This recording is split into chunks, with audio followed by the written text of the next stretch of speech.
ज्ञान योग और कर्मयोग के अनुसार अनासक्त भाव से नियत कर्म करने की श्रेष्ठता का निरूपण। अर्जुन उवाच ज्यायसी चेत कर्मणस्ते मता बुद्धिर्जनार्दन तत्किं कर्मणि घोरे मां नियोजसी केशव।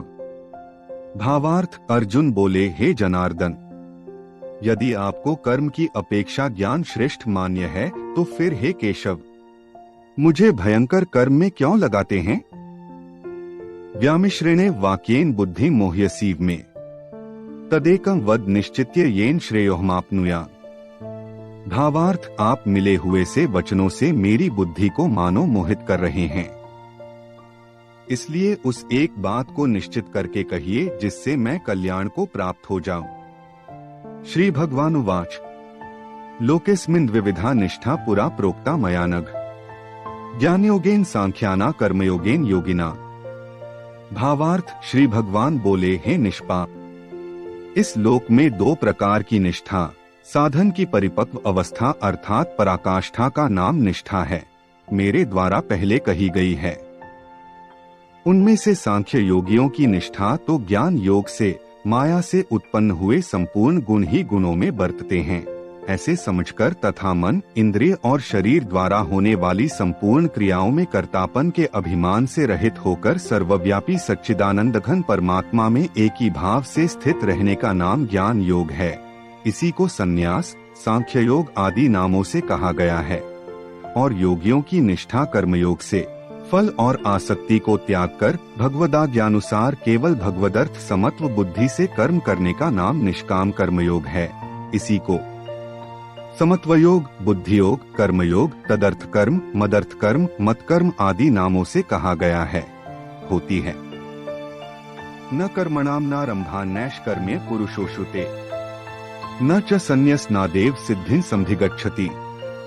भावार्थ, मनुष्य न तो कर्मों का आरंभ किए बिना निष्कर्मता, जिस अवस्था को प्राप्त हुए पुरुष के कर्म अकर्म हो जाते हैं अर्थात फल उत्पन्न नहीं कर सकते, उस अवस्था का नाम निष्कर्मता है को यानी योगनिष्ठा को प्राप्त होता है, और न कर्मों के केवल त्याग मात्र से सिद्धि यानी सांख्यनिष्ठा को ही प्राप्त होता है।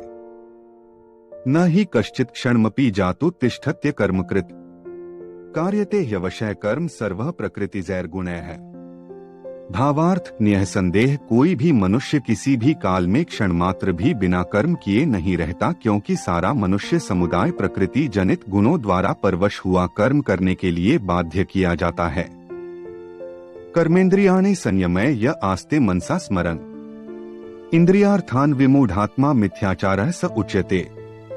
भावार्थ, जो मूढ़ बुद्धि मनुष्य समस्त इंद्रियों को हठपूर्वक ऊपर से रोककर मन से उन इंद्रियों के विषयों का चिंतन करता रहता है, वह मिथ्याचारी अर्थात दंभी कहा जाता है।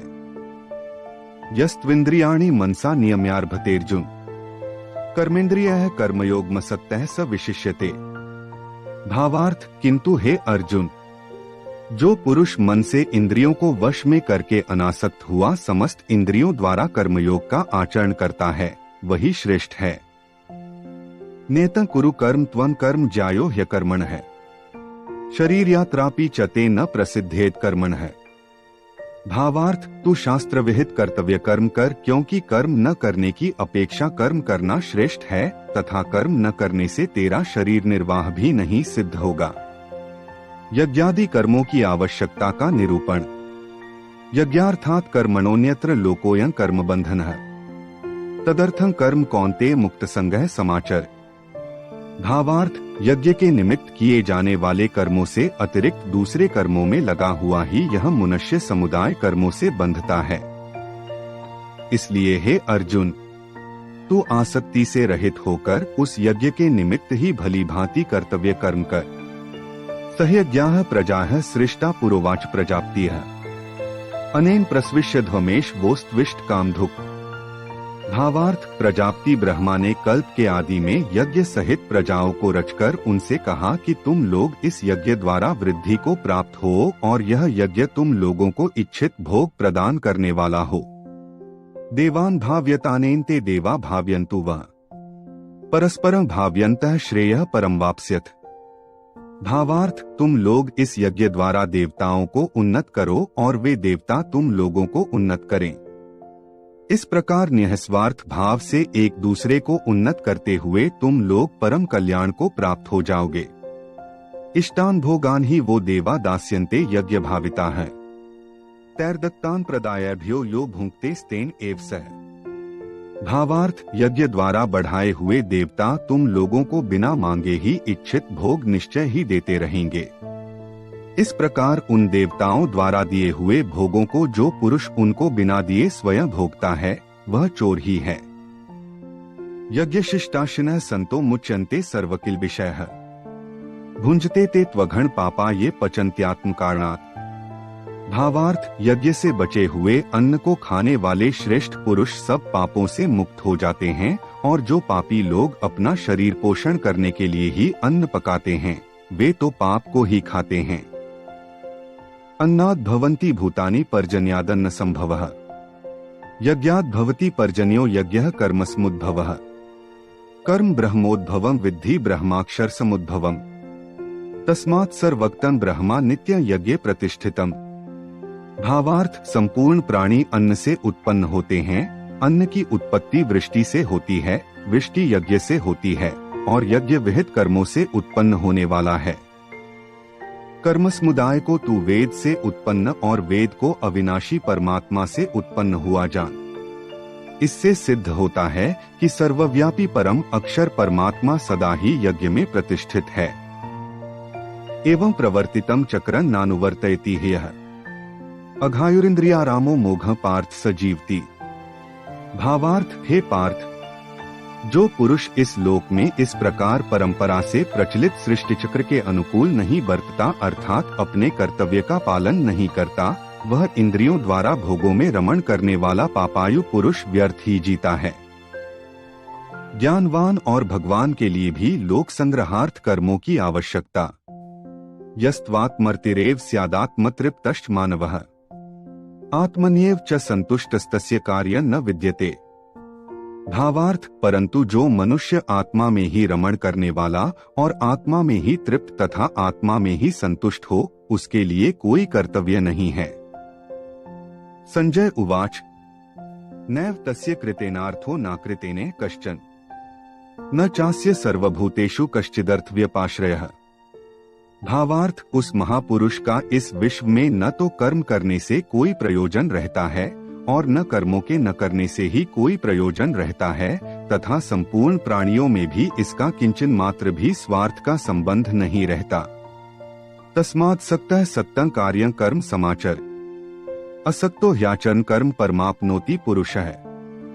भावार्थ, इसलिए तू निरंतर आसक्ति से रहित होकर सदा कर्तव्य कर्म को भली भांति करता रह, क्योंकि आसक्ति से रहित होकर कर्म करता हुआ मनुष्य परमात्मा को प्राप्त हो जाता है।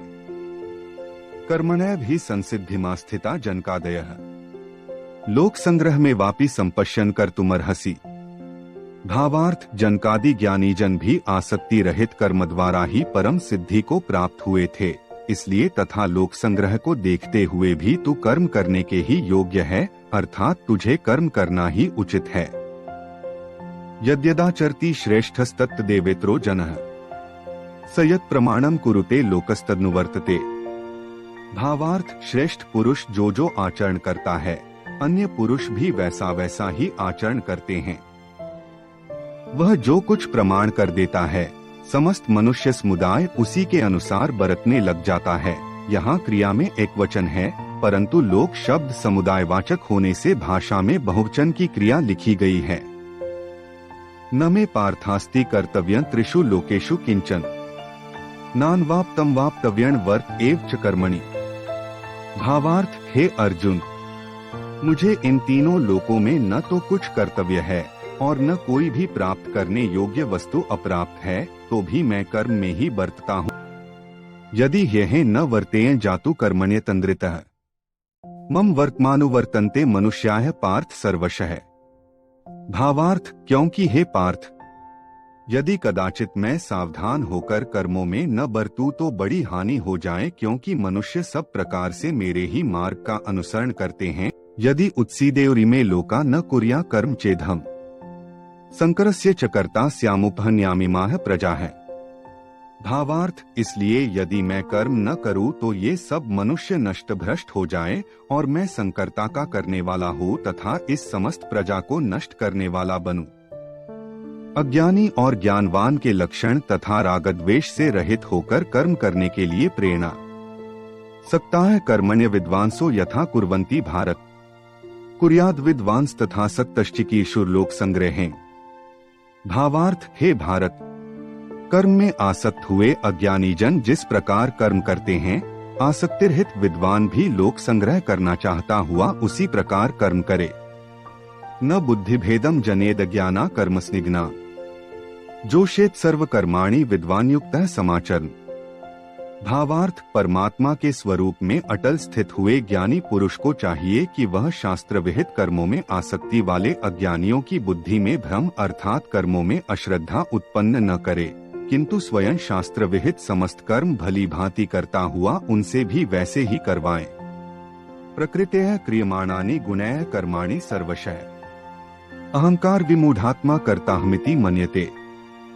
भावार्थ, वास्तव में संपूर्ण कर्म सब प्रकार से प्रकृति के गुणों द्वारा किए जाते हैं, तो भी जिसका अंतःकरण अहंकार से मोहित हो रहा है, ऐसा अज्ञानी मैं करता हूँ ऐसा मानता है।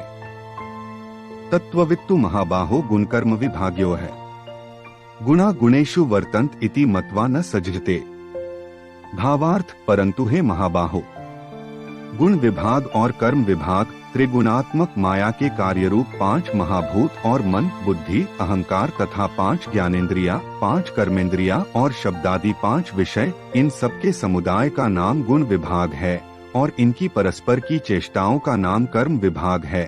के तत्व उपर्युक्त गुण विभाग और कर्म विभाग से आत्मा को पृथक अर्थात निर्लेप जानना ही इनका तत्व जानना है, को जानने वाला ज्ञान योगी संपूर्ण गुण ही गुणों में बरत रहे हैं, ऐसा समझकर उनमें आसक्त नहीं होता।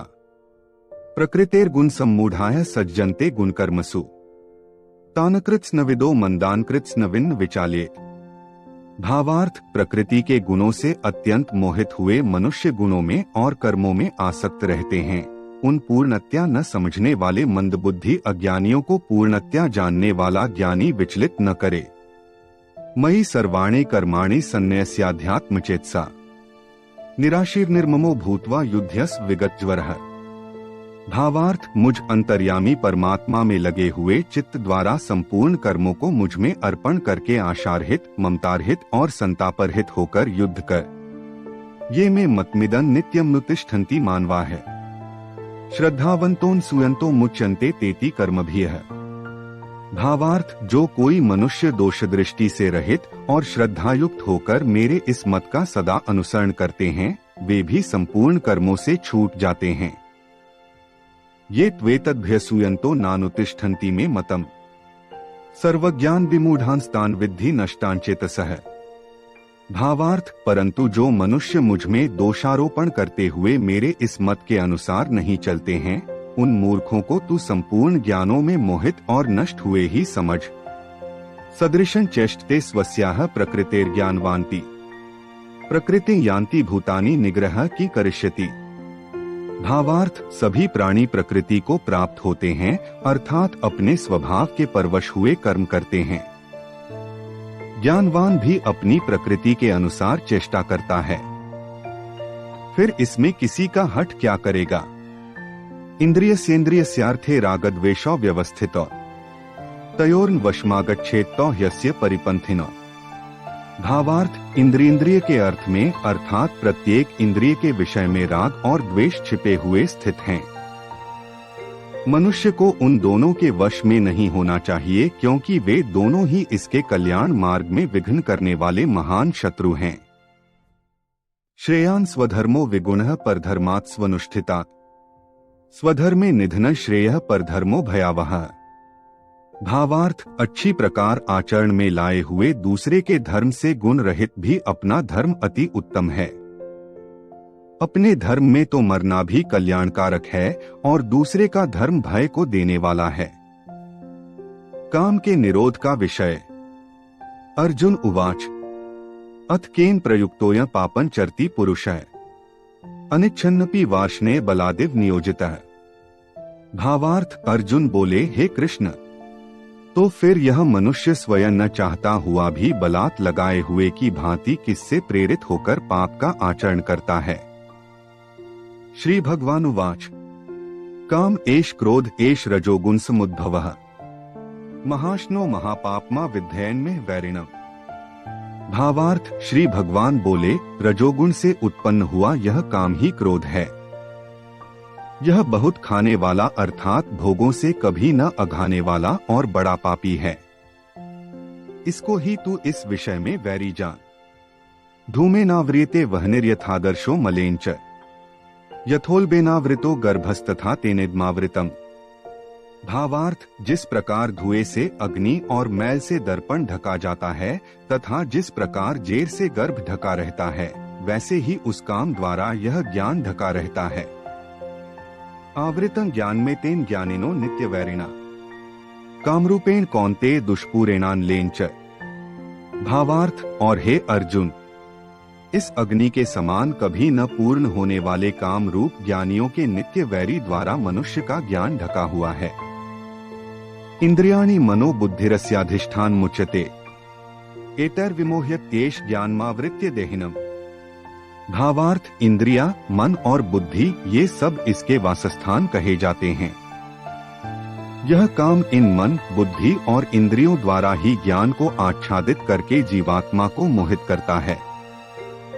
तस्मात् त्वमिन्द्रियाण्यादौ नियमय भर्तर्षभ पापमान प्रजिह्येनम् ज्ञान विज्ञान नाशन। भावार्थ, इसलिए हे अर्जुन, तू पहले इंद्रियों को वश में करके इस ज्ञान और विज्ञान का नाश करने वाले महान पापी काम को अवश्य ही बलपूर्वक मार डाल। इंद्रियाणि पराण्याहुरिन्द्रियेभ्यः परम मनः मनसस्तु परा बुद्धिर्यो बुद्धेः परस्तु सः। भावार्थ, इंद्रियों को स्थूल शरीर से पर यानी श्रेष्ठ, बलवान और सूक्ष्म कहते हैं। इन इंद्रियों से पर मन है, मन से भी पर बुद्धि है, और जो बुद्धि से भी अत्यंत पर है वह आत्मा है। एवं बुद्धेः परं बुद्धवा संस्तभ्यात्मात्मना जहि शत्रु महाबाहो कामरूपं दुरास्दम। भावार्थ, इस प्रकार बुद्धि से पर अर्थात सूक्ष्म, बलवान और अत्यंत श्रेष्ठ आत्मा को जानकर और बुद्धि द्वारा मन को वश में करके हे महाबाहो, तू इस कामरूप दुर्जय शत्रु को मार डाल। तत्सदिति श्रीमद्भगवद्गीतासूपनिषत्सु ब्रह्म विद्यायां योगशास्त्रे श्री कृष्णार्जुन संवादे कर्मयोगो नाम तृतीयोऽध्यायः।